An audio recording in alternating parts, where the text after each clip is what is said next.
Honeycomb Cellpack producerer også åben celleemballage. Dette er fillers, som til forveksling kan minde om papirhoneycomb, blot uden dækpapir.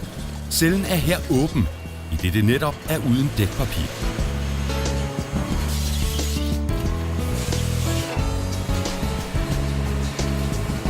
Vores åben celleprodukt bruges ofte som fyld i kasser og som mellemlægsplader og stødabsorbering i palerammer og kasser. Åben celle kan nemt afbrækkes i passende størrelser, og åben celle fås i forskellige kvaliteter, altså cellestørrelser, som typisk er 10 mm og 12 mm. Herudover også forskellige tykkelser af pladerne, som varierer fra 16 mm til 100 mm. Kunden kan naturligvis bestemme mål på åben cellepladen.